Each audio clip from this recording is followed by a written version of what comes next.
we will discuss about this democratic topic, and we were discussing about the fundamental rights and other fundamental rights, right to equality, article 14 to 18.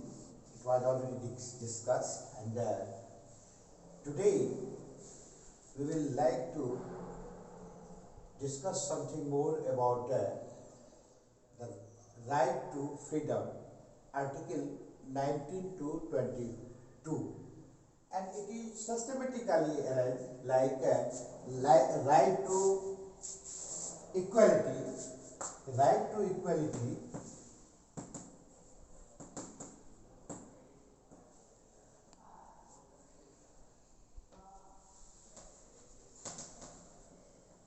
to 18, and right to freedom 19 to 22, right to freedom, right against exploitation 23 to 24, right to freedom of religion 25 to 28, and cultural and educational rights 29 and 30, and the last one is right to constitutional remedies 30, article 32. These are systematically arranged according to article number 14 to article number 32.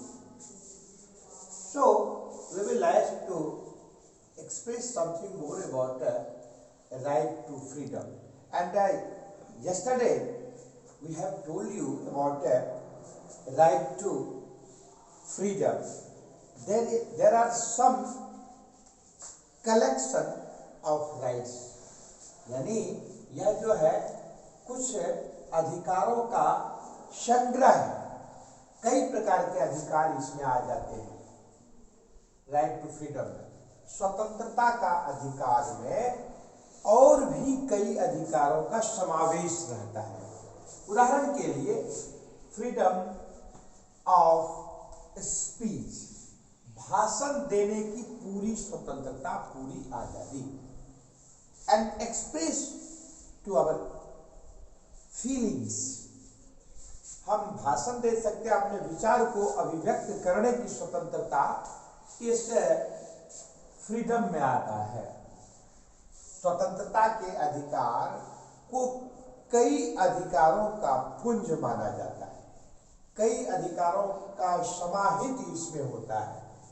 इसलिए इसके अंतर्गत ध्यान रखने की बात है, इसमें विचार को अभिव्यक्त करने की स्वतंत्रता, भाषण देने की स्वतंत्रता, ये आ जाता है।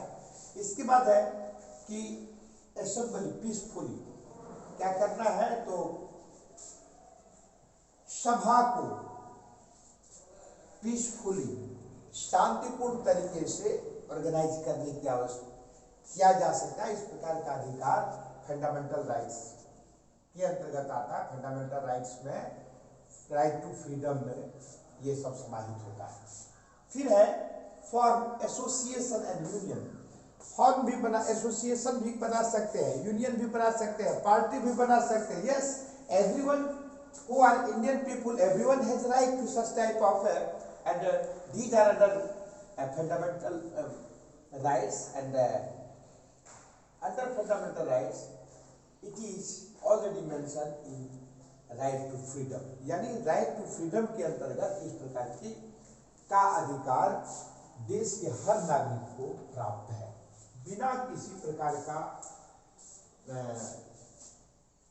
अप्रिय स्थिति को उत्पन्न किए हुए आप आराम से पार्टी बना सकते हैं, यूनियन बना सकते हैं, संघ बना सकते हैं। It is and it is also the feature of right to freedom, that is to move freely throughout the country.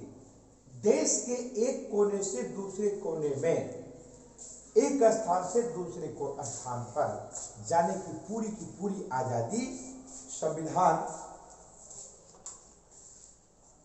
में स्पष्ट वर्णन है ये मौलिक अधिकार के अंतर्गत आता है और इसमें बिना किसी संशय के, बिना किसी व्यवधान के व्यक्ति एक स्थान से दूसरे स्थान जा सकते हैं, एक स्टेट से दूसरे स्टेट, देश के एक कोने से दूसरे कोने में जाने आने की पूरी आज़ादी, इसके लिए कोई अनुमति लेने की किसी से आवश्यकता की नहीं होती है। इसके बाद क्या है, तो reside in the any part of the country, देश के किसी भी क्षेत्र में, किसी भी एरिया में किसी भी नागरिक को, भारत के किसी भी नागरिक को रहने, उठने, बैठने, सोने, जागने, घर बनाने आदि की पर्याप्त अधिकार रहता है। इसके लिए अलग से अनुमति की बात नहीं होती है। मैं इसमें एक उदाहरण देना चाहूँगा। जम्मू कश्मीर में यानी जेके में इस प्रकार की व्यवस्था नहीं थी, ये अपवाद में था, लेकिन जो देश के हर नागरिकों के लिए एक तरह से अपमान की बात थी, कलंक की बात थी। एक राष्ट्र, एक कानून, एक संविधान को ध्यान में रखते हुए वर्तमान प्रधानमंत्री नरेंद्र मोदी जी के प्रयास से और नरेंद्र मोदी जी के प्रयास से इस प्रकार का जो विशेष नियम निर्धारित था उसको समाप्त किया गया, जो देश के हर नागरिक के सम्मान में इस प्रकार का अधिकार को समाहित किया गया और विशेष ऐसी जो व्यवस्था थी किसी पर्टिकुलर जम्मू कश्मीर राष्ट्र के लिए उसको समाप्त किया गया। Now there is no any restriction to leave anywhere in this country. It is also the provision in our constitution which is already mentioned under fundamental right to freedom, यानी मौलिक अधिकार के अंतर्गत स्वतंत्रता का अधिकार में इस प्रकार की व्यवस्था है कि आराम से किसी भी एरिया में, देश के किसी भी कोने में क्या किया जा सकता है, तो रहने का, घर बनाने आदि का पूर्ण अधिकार देश के हर नागरिक को है। पहले ऐसा नहीं था, जो इसको इस प्रकार का विभेद को, जो पर्टिकुलर राज्य को इस प्रकार का था, उसको दूर कर दिया गया है।